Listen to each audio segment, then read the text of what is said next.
Hi, Thursday, the 28th of April. I hope you're all doing well. I watched a movie last night. I normally can't be bothered to vlog and blog about movies, but this one, I can't help it. It's just terrific, and I've got to share the joy. So, a quick, short-ish, well, sort of short for me, I suppose, review. How I've managed to get through the last 33, 34 years without watching this movie, I do not know. And it's not one that people normally say, oh, you've got to see this film. But seen it, I have now, and it's terrific. The King of Comedy. The King of Comedy. What a delight. Although the word delight, I suppose, might be slightly inappropriate because it is it is a black comedy, and at times it is absolutely excruciating to watch. So, but it is a delight in a masochistic movie entertainment context. Martin Scorsese, who is, as usual, in the films, in the film, although I say as usual, in sort of just in his Hitchcockian cameo roles, got a couple of roles in there, and again as usual, Mrs. Scorsese Senior is in there. This time she is unseen, but she's very heard. She is the unseen, but well heard mother of Robert De Niro's character Rupert Pupkin, not Pumpkin, although he keeps being called Pumpkin in the movie. Mrs. Scorsese Senior, Catherine, I think it is, plays his mother. Martin Scorsese, gotta say it all the time, one heck of a talent. I'm going to use the word. He is a genius of a director. Taxi Driver, Raging Bull, Goodfellas, Casino, all legendary movies, but I would have thought that this one is completely left field for Scorsese, but clearly he can do anything. Just like Tom Hanks can play any sort of role, any sort of genre. It appears that Martin Scorsese can direct any kind of film, so he's absolutely terrific in it. This is an absolute triumph. The comedy in the scenes when they, I don't know, example, astoundingly good. Jerry Lewis as Jerry. Jerry Lewis, just brilliant as Jerry Langford, being held captive by De Niro, Robert Pupkin, and Sandra Bernhard, Masha, her character in this movie.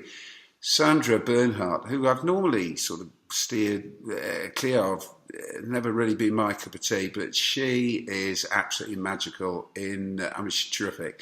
And as like Jerry Lewis, a special talent, a superb actor.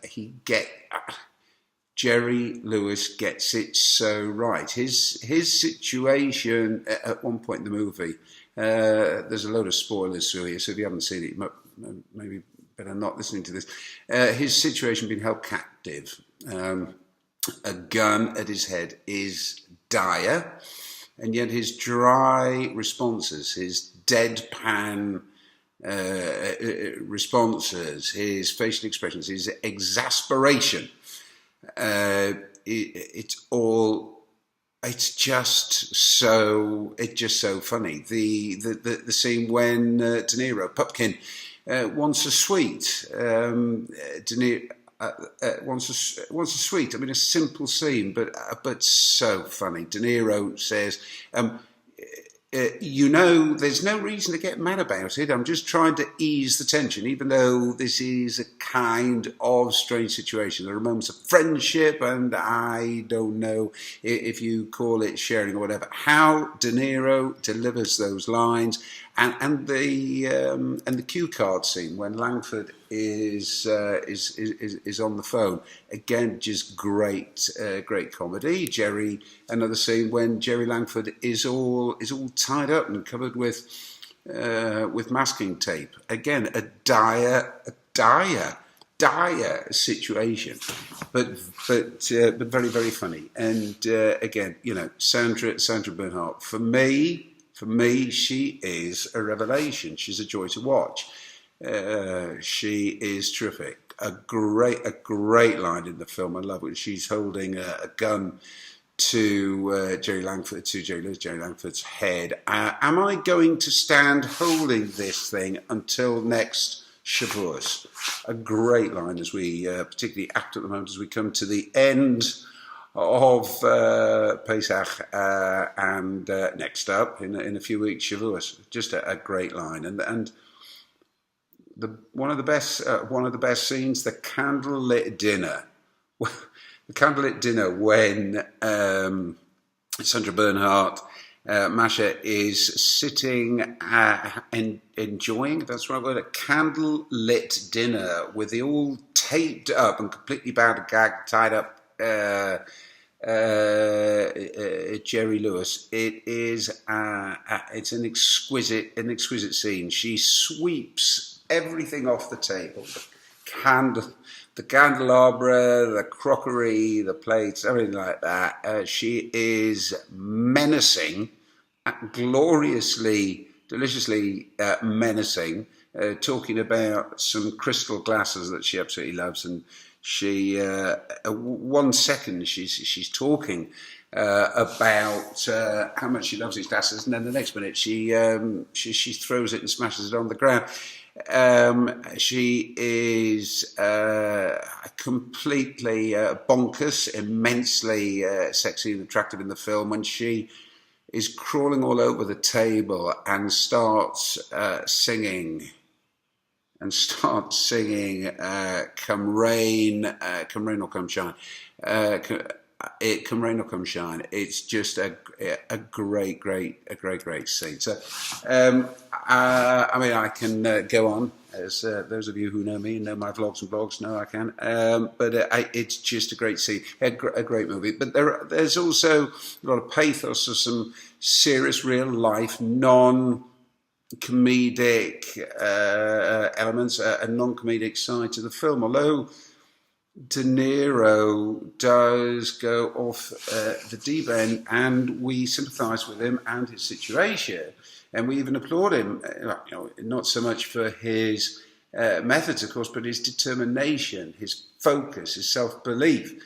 It is admirable and inspiring. It is laudable. He simply won't take.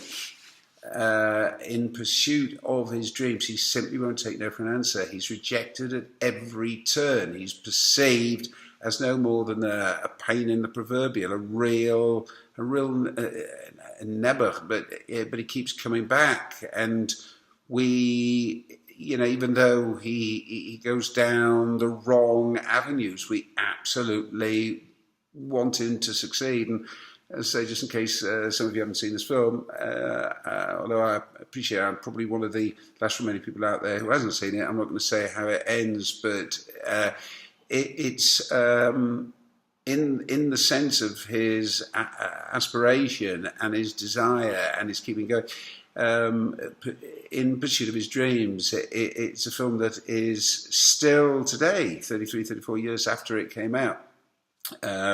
It's still fresh and will resonate with thousands, with millions of people in all walks of life. As I say, just as much as it did back in 1982. How he sits in his bedroom, a guy supposed to be, I guess, he is supposed to be in his 30s, late 30s, early 40s, living at home, pretending to be a funny chat show host. Cardboard. It's a bit. I'm not sure what the word is, but cardboard cutouts of Jerry Lewis as Jerry Lawford and Liza Minnelli. That over-the-top laugh when he's practicing the role. It's not a laugh, it's a guffaw. His mum screaming at him, unseen, his unseen mum screaming at him to keep the noise down. he's just a sad. It's a sad, nautical situation, and yet so inspiring and laudable to see that determination. And he's good.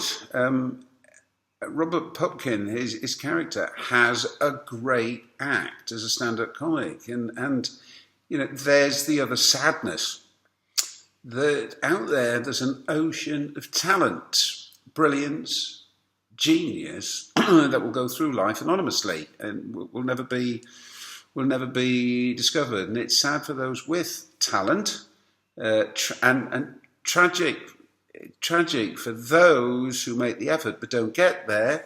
It's also sad for all of us who will never get to see will never get to see the vast majority of the talent that's out there. So that's a serious part of the film. And we also see in Jerry Lewis as Jerry Langford the not so glamorous side of the world of stardom. Langford, he's a sort of, I suppose, he's a composite of Johnny Carson and Jay Leno, of Letterman, loved, respected, admired, powerful, a man right at the top, but tortured by the pressure. He says in the movie, and I'm just reading this on, he says, I'm just a human being with all of the foibles and all of the traps, the show, the pressure, the groupies, the autograph hounds, the crew, the incompetence, those behind the scenes you think are your friends. You're not sure if you'll be there tomorrow because of their incompetence. There are wonderful pressures that make every day a glowing, radiant day in your life, which of course he's saying with a great dollop of sarcasm. It's obviously not what it was originally cracked up to be. And he also seems lonely. We get no sense of anyone else living in his palatial home, just the staff. And so, that's the prize. That's what all the striving was for. That's what's at the end of the rainbow for Rupert Pupkin. That's what he's striving for. Yeah, I mean that's what we see. We see Rupert Pupkin striving to get to where Jerry Langford is, but we can see at the end of the day that it's not nearly as satisfying, or not satisfying at all. And just as an aside, I must add into this review Shelley Hack, who plays Kathy in the movie, Jerry Langford's secretary. She is absolutely stunning. So I thought I would just throw that. I couldn't fail to make a mention of that. So anyway, that is The King of Comedy, a great film, a black comedy, a very dark comedy, a lot of laughs, excruciating most of the time, pleasurably excruciating, with a lot of serious, with a serious side to it. So that's that. Anyway, please, if you are so minded, please subscribe to my YouTube channel. If you're watching this on Facebook, you won't be able to subscribe. So please click over to YouTube and do subscribe. Anyway, there you are. that's the usual appeal, and I wish you Chag Sameach and a Shabbat Shalom, and to you and to everyone else a good weekend. It's a long weekend, isn't it, in England, actually. So I wish you all a good long weekend, and I will be back again with you next week. Thanks, bye.